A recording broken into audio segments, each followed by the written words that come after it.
Muhammed пайғамбардың екінші қатқа көтерілуі. Пайғамбар бісміллә деп екінші қатқа шыққанда, Аллаға мақтау айтып отырған қисапсыз періштені көрді. Олардың ұзын сонар қарасына көз жеткізе алмай таң қалып тұр. Жебірейіл, бұлар әуелден қияметке дейін Алланы отырған күйі тапжылмай мадақтайтын періштелер. Бұлардың саны бір Құдайға ғана мәлім деді. Пайғамбар, бұлардың санына көз жетпесе, сырына сөз жетпесе, сауаптар мен дәрежесі ұлық шығар деп қызықты. Қателесесің, Мұхаммед, деді Жебірейіл. Бұлардың дәрежесі жер бетінде Алланы ықыласпен еске алған бір пенденің бәсінен төмен болады. Бұлардың арманы Құдайдың сүйген құлдарымен бірге отырып зікір айту. Соны Құдайдан тілеп күтіп отыр деді. Бір кезде тікесінен тұрып Алланы еске алып, шуылдасып үйсіп тұрған періштелер және көрді. Жебірейіл, бұлар әуелден ақырға дейін тізе бүкпей зікір айтатын періштелер деді. Пайғамбар, тізе бүкпесе, бұлардың дәрежесі ұлық болды ғой деп ойлады.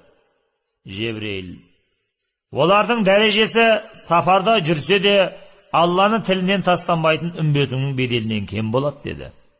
Пайғамбар одан өтіп, әрі қарай жүріп, амғап жүріп Алланы мадақтайтын періштелер легін көрді. Жебірейіл, олар әуелден ақырға дейін қалқып жүріп Құдайды еске алатын періштелер деді. Пайғамбар, қияметке дейін еш жерге қонбастан Алланы пәктейтін болса, дәрежесі бәрінен ұлық шығар деді. Жебірейіл, бұлардың дәрежесі төсек тартып жатса да, бір Құдайды жад етуден танбайтын табанды пенденің бәсінен төмен болады деді. Пайғамбар қолын жайып дұға етті де, «Я Алла, менің үмбетімнің тілі Алланы еске алудан босамасын» деп бетін сипады. Сапар жалғаса берді. Бұлар келе жатып бір ер адам мен хас сұлу әйелді көрді. Жебірейіл, бұл Адам ата мен Хауана деп сыбырлады. Адам ата тақтың үстінде отыр екен. Алдында нөпір адам. Оның оң жағында бір есік, сол жағында бір есік тұрды. Адам атаның оң қолын алғандар оң есікке, сол қолын қысқандар сол жақтағы есікке кіріп жатты. Адам оң қолын ұсынғанда қуанып, сол қолын қысқандарға налып отыр екен.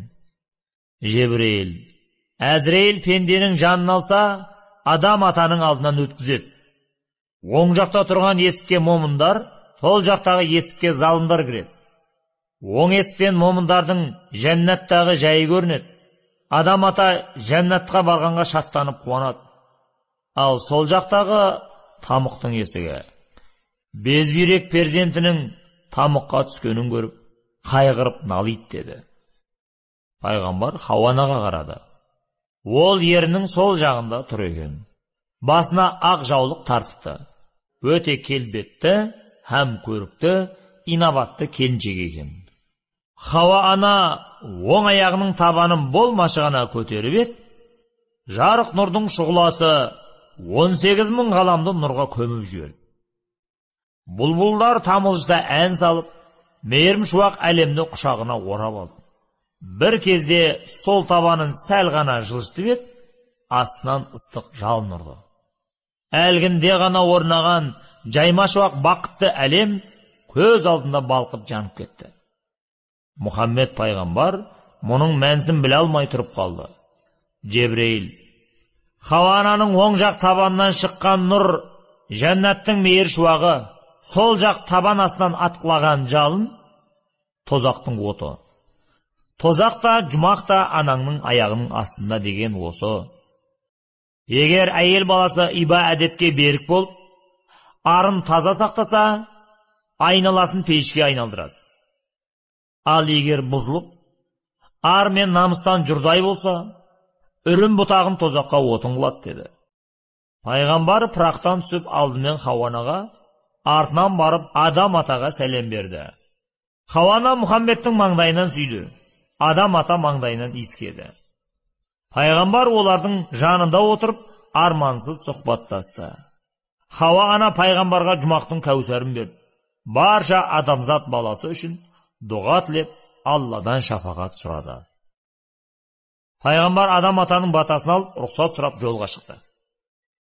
Олардан ұзаған соң Жебірейіл періште: «Әй Мұхаммед, сен нағыз Алланың хабибісі екенсің. Үлгілі іс қылдың. Алла сенің екі қылығыңа да дән риза. Біріншісі, аттан түсіп сәлем бердің». Жүсіп пайғамбар әкесіне ат үстінде сәлем беріп, денесі 7 күнде шіріп кетті. Артында тұяқ қалмады. Сен кішіпейілдік танытқандықтан денеңді қабірде нұрға бөлейді. Тәкаппарлық Алланың ең жек көретін дерті. Бұдан кейін үмбетіңе сәлем беру парыз, сәлем алу қарыз болсын. Сәлем жүректің есігі, жақсылықтың бесігі. Құдайға жаққан екінші қылығың алдымен анаңа сәлем бердің. Хауанаға екінші боп сәлем бергеніңде Миғраж осы жерден тоқтайтын еді. Әкеңе бір рет сәлем берсең, анаңа 2 рет сәлем бер. Әкеңе бір мәрте жақсылық етсең, анаңа 2 қайтара жақсылық жаса. Жұмақ та, тозақ та анаңның аяғының астында. Үмбетіңе айт, жұмақты іздесе, 3 қыз тапқан ананы қадірлесін деді. Пайғамбар: 3 қыз таппаса ше деп сұрады. Онда 2 қыз тапқан ананы қадірлесін. Содан кейін 1 қыз тапқан ананы әлпештесін. Қыз тумаған ана болса ше, онда ұл тапқан ананы сыйласын. Олай болса, баласы жоқ әйелдің жайы не болады? Онда ұлық Алла пейіштің шарапатын ерін сыйлаған әйелдің табанының астына жасырады деді. Ерге тимеген қыздардың қадірі қаншалықты қымбат? Олардың иманы мен әдебі таразыға түседі. Көркем мінезі мен әдемі иба қылығы оларды басқалармен теңестіреді деді Жебірейіл. Үмбетіме, анаңды, әйеліңді, қызыңды құрметте сыйла деп айтайын. Ал ер азаматтың құрметі қаншалықты болмақ деп сұрады пайғамбар. Жебірейіл: ер азаматты сыйламаған Құдайға қарсы келгенмен бірдей. Ұлық Құдай Адам атаны жер бетіне орынбасар етіп жаратқан. Ол отбасының иесі.